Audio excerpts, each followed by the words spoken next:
अस्सलाम वालेकुम dear viewers, welcome to Mohammad Wahab Mirza YouTube channel. उम्मीद करता हूँ कि आप सब खैरियत से होंगे। आज का हमारा टॉपिक का डिस्कशन है Punjab university entry test sample paper 2023। Dear student, Punjab university entry test sample paper पर हमने 3 वीडियोस ऑलरेडी बनाई हैं, जिसमें हमने वर्बल रीजनिंग, क्वांटिटेटिव रीजनिंग और सब्जेक्ट नॉलेज बेस में से फिजिक्स पोर्शन को डिस्कस किया था। तो अगर आपने वो वीडियोज़ नहीं देखी तो उनका लिंक आपको डिस्क्रिप्शन में मिल जाएगा, आप वो वीडियोज़ भी ज़रूर देखें। आज की इस वीडियो में बात करने वाले हैं सब्जेक्ट नॉलेज बेस्ड के केमिस्ट्री पोर्शन पे। तो चलिए देख लेते हैं PU entry test sample paper chemistry portion. MCQ number 1 है, compound always consist of same element combine in the same fixed ratio, this statement is. तो ये स्टेटमेंट है लॉ ऑफ कांस्टेंट प्रोपोर्शन की। एमसीक्यू नंबर 161 के लिए correct option है delta. ये statement एक लॉ है और लॉ का नाम है law of constant proportion. Correct option है delta. The temperature recorded by the Kelvin scale, Kelvin scale से हम टेम्परेचर रिकॉर्ड करते हैं 273 केल्विन। करेक्ट ऑप्शन है beta. Keeping in mind the concept of charge density, compound having highest lattice energy is. Lattice energy basically क्या होती है? Lattice energy equal होती है चार्ज डेंसिटी के, या आप कह सकते हैं चार्ज टू साइज रेशियो के इक्वल होती है। मतलब चार्ज जितना ज़्यादा होगा लेटिस एनर्जी उतनी ज़्यादा होगी, और साइज जितना ज़्यादा होगा लेटिस एनर्जी उतनी कम होगी।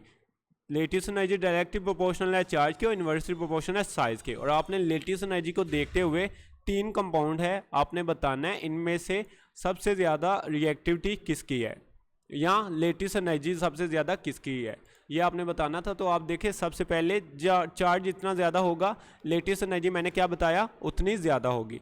तो पोटाशियम पे क्या चार्ज होता है? +1। मैग्नीशियम पे क्या चार्ज होता है? +2। और सोडियम पे क्या चार्ज होता है? +1। चार्ज सबसे ज़्यादा किसका बन रहा है? मैग्नीशियम का। सो मैग्नीशियम का चार्ज सबसे ज़्यादा है, इसकी लेटिस एनर्जी सबसे ज़्यादा होगी। 63 के लिए करेक्ट ऑप्शन है beta. The non polar oxide is given. Option में आपको 3 ऑक्साइड नजर आ रहे हैं, इनमें से आपने बताना है नॉन पोलर ऑक्साइड कौन सा है।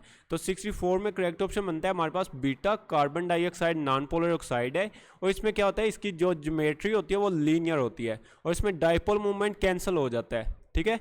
और इसके अलावा अल्फा ऑप्शन वाटर और कार्बन मोनोऑक्साइड जो हैं ये दोनों पोलर ऑक्साइड हैं। करेक्ट ऑप्शन है हमारे पास beta. Carbon dioxide non polar oxide है, इसमें डाइपोल मूवमेंट कैंसिल हो जाता है। Which of the following represent element in order of increasing radius.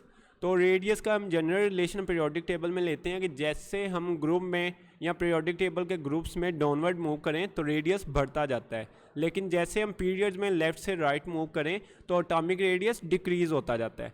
तो गिवन ऑप्शन में आपको जो एलिमेंट्स गिवन हैं तो ये बेसिकली ग्रुप्स में गिवन है, मतलब ग्रुप्स में फ्लोरीन, क्लोरीन, ब्रोमीन होता है, लिथियम, सोडियम, पोटाशियम इस तरह होता है, हीलियम, नियॉन, आर्गन, क्रिप्टॉन, ये ग्रुप वाइज गिवन है। तो ग्रुप में मैंने बताया जैसे डाउनवर्ड मूव करेंगे एटॉमिक रेडियस इंक्रीज होगा।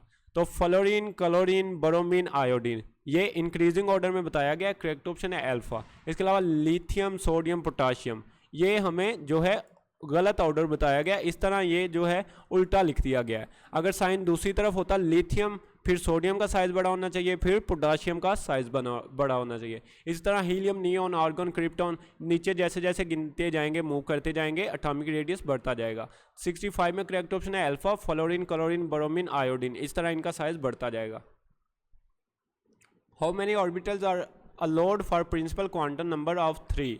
प्रिंसिपल क्वांटम नंबर से हम बेसिकली ऑर्बिटल्स को कैलकुलेट कर सकते हैं। इसके लिए फार्मूला क्या लेते हैं हम? प्रिंसिपल क्वांटम नंबर जिसको n से शो करते हैं उसका स्केल लेते होते हैं। तो प्रिंसिपल क्वांटम नंबर जिसको n से शो करते हैं उसकी वैल्यू गिवन है हमें 3, और मैंने बताया ऑर्बिटल्स कैलकुलेट करने के लिए हम n का स्केल लेते होते हैं। n की वैल्यू है 3 का स्केल लेंगे बनेगा आंसर हमारे पास 9, जो कि नंबर ऑफ ऑर्बिटल्स होंगे। करेक्ट ऑप्शन है alpha. The oxides of beryllium is. तो 3 तरह के ऑक्साइड्स होते हैं जितने भी मेटल्स होते हैं उनसे बनने वाले ऑक्साइड्स होते हैं बेसिक ऑक्साइड, और जितने भी नॉन मेटल्स होते हैं उनसे बनने वाले ऑक्साइड्स होते हैं एसिडिक ऑक्साइड्स। लेकिन कुछ बीच में एबनॉर्मेलिटीज़ हैं, जैसे बेरिलियम से बनने वाले ऑक्साइड्स एम्फोटेरिक ऑक्साइड होते हैं, मतलब एसिड और बेस दोनों की तरह पे ये एक्ट करते हैं। वैसे जनरल आपने याद रखना है जितने मेटल्स हैं वो बेसिक ऑक्साइड बनाएंगे और जितने नॉन मेटल्स हैं वो एसिडिक ऑक्साइड बनाएंगे। बेरिलियम एक एक्सेप्शन है, तो बेरिलियम बनाता है एम्फोटेरिक ऑक्साइड। करेक्ट ऑप्शन है Charlie. Nuclear radiation is emitted by those elements whose. Nuclear radiation कब अमिट होती हैं? बेसिकली न्यूक्लियर उनसे अमिट होती है जो अनस्टेबल होते हैं, और ये अमिट तब होती है जब वो स्टेबिलिटी गेन करने के लिए ट्राई करते हैं। तो स्टेबिलिटी वो जब गेन करने के लिए ट्राई करेंगे तो उनसे न्यूक्लियर रेडिएशन अमिट होंगी, और बेसिकली अनस्टेबल न्यूक्लियर होंगे उनसे ही ये अमिट होंगी। 68 के लिए करेक्ट ऑप्शन है beta. Isopropyl alcohol on oxidation form. तो आइसोप्रोपाइल अल्कोहल या अल्कोहल की जब भी हम ऑक्सीडेशन करते हैं तो इससे हमारे पास बनते हैं कार्बोनाइल कंपाउंड्स। तो आइसोप्रोपाइल अल्कोहल एक सेकेंडरी अल्कोहल है, इसकी हम जब ऑक्सीडेशन करेंगे तो इससे बनेगा कीटोन या एसीटोन। 69 में करेक्ट ऑप्शन है alpha. Acetone is form by oxidation of isopropyl alcohol, और आइसोप्रोपाइल अल्कोहल एक सेकेंडरी अल्कोहल है, ठीक है। करेक्ट ऑप्शन बनता है हमारे पास अल्फा।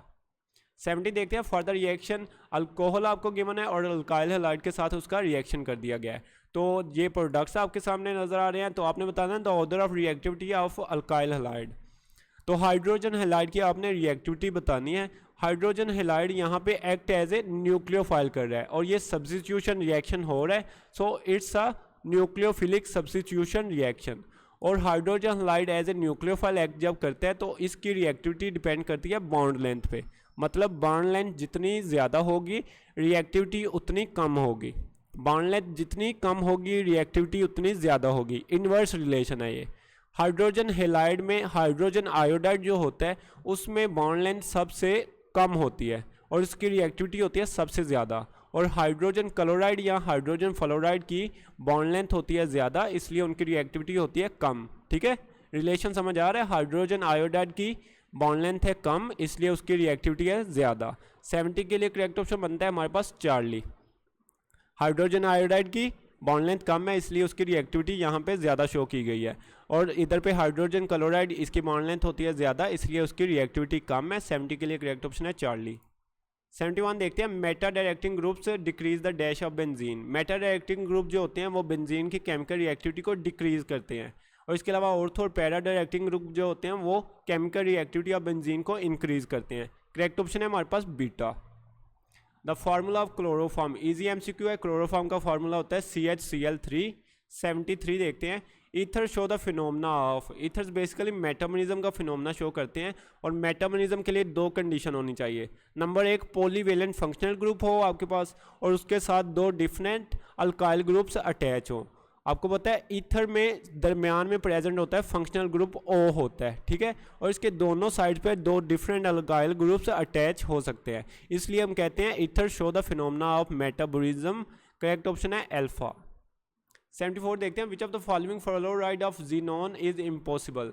जीनोन के फ्लोराइड्स आपको गिवन है, आपने बताना है इनमें से कौन सा फ्लोराइड जीनोन का पॉसिबल नहीं है। तो इसके लिए करेक्ट ऑप्शन है हमारे पास बीटा, जीनोन फ्लोराइड जिसमें टेट्रा फ्लोराइड लिखा हुआ है, ठीक है, try fluoride, xenon try fluoride. ये क्यों नहीं पॉसिबल? क्योंकि जितने भी नोबल गैस है इनमें ऑक्सीडेशन जो होती है 3 वो पॉसिबल नहीं है, और जीनोन ट्राईफ्लोराइड में जीनोन की ऑक्सीडेशन बन रही है 3, इसलिए ये कंपाउंड पॉसिबल ही नहीं है। 74 के लिए करेक्ट ऑप्शन है beta. Red phosphorus can be obtain from white phosphorus by. Red phosphorus हम वाइट फास्फोरस से बना सकते हैं, इसके लिए 3 कंडीशन आपने याद रखनी है। नंबर 1 टेम्परेचर या हीटिंग, उसके लिए टेम्परेचर होगा 250 degree Celsius 250 degree Celsius. Number 2 आपने याद रखना है कैटलिस्ट आयोडीन यूज़ करेंगे। नंबर 3 आपने याद रखना है कि इसमें हम in the presence of air जब ये रिएक्शन होगा तभी रेड फास्फोरस बनेगा। 75 में करेक्ट ऑप्शन है alpha. A scientist prepare a compound in laboratory, he found that it has 2 forms. एक साइंटिस्ट ने एक कंपाउंड बनाया, उसकी 2 फॉर्म है, एक फॉर्म है उसकी एमॉर्फस और दूसरी फॉर्म है उसकी क्रिस्टलाइन, ठीक है। अभी क्या किया, ये कंपाउंड की जो 2 फॉर्म्स थी क्रिस्टलाइन फॉर्म और एमॉर्फस फॉर्म, उसका उसने रिएक्शन कर दिया सल्फ्यूरिक एसिड से, मतलब both A and C reacts with sulphuric acid. One possible prediction is that, तो आपने एक पॉसिबल प्रेडिक्शन यहाँ पे बतानी है, increase with increase in the concentration of reactants, मतलब ये रिएक्शन जो होगा कंसंट्रेशन ऑफ रिएक्टेंट्स ज़्यादा करेंगे तो रिएक्शन भी ज़्यादा होता जाएगा। तो ये बिल्कुल सही स्टेटमेंट है, करेक्ट स्टेटमेंट है। 76 में करेक्ट ऑप्शन है अल्फा। इसके अलावा बाकी ऑप्शन में decrease with the increase in concentration of reactant, मतलब ये रॉन्ग स्टेटमेंट है, आपको इजीली पता चल रहा होगा। सिंपल 76 का करेक्ट ऑप्शन है अल्फा, यही सिंपल एक प्रेडिक्शन पॉसिबल है इसमें। 77 है ए salt was dissolve in water, it was found that the ionic product is greater than the solubility product. It means जब भी आयनिक प्रोडक्ट जो होता है सोलेबिलिटी प्रोडक्ट से बड़ा हो जाता है तो हम कहते हैं सोल्यूशन सुपर सैचुरेटेड है, लेकिन जब भी आयनिक प्रोडक्ट सोलेबिलिटी प्रोडक्ट के इक्वल होगा तो सोल्यूशन होगा सैचुरेटेड, और आयनिक प्रोडक्ट अगर कम हो जाएगा सोलेबिलिटी प्रोडक्ट से तो सोल्यूशन होगा अनसैचुरेटेड। यहाँ पे 3 कंडीशंस आपने तीनों याद रखनी है, मैंने बता दी। आयनिक प्रोडक्ट बड़ा है सोलेबिलिटी प्रोडक्ट से तो क्या होगा सोल्यूशन सुपर सैचुरेटेड। 77 में करेक्ट ऑप्शन है Charlie. A beaker contains saturated solution of potassium perchlorate when potassium chloride is added to the solution। एक solution है उसमें potassium perchlorate है, उस solution में हमने क्या किया potassium chloride ऐड कर दिया है। अभी आगे देखते हैं some of the potassium perchlorate is precipitated। इसकी रीज़न आपने बतानी है क्या है। तो पोटाशियम परक्लोराइड की प्रेसिपिटेशन की रीज़न ये है कि जो इसमें हमने ऐड किया पोटाशियम क्लोराइड पोटाशियम परक्लोराइड के सोल्यूशन में, पोटाशियम क्लोराइड एक स्ट्रॉन्ग इलेक्ट्रोलाइट है, ठीक है, एज़ कम्पेयर टू पोटाशियम परक्लोराइड। इसी वजह से पोटाशियम परक्लोराइड की प्रेसिपिटेशन हो जाएगी। 78 में करेक्ट ऑप्शन है डेल्टा।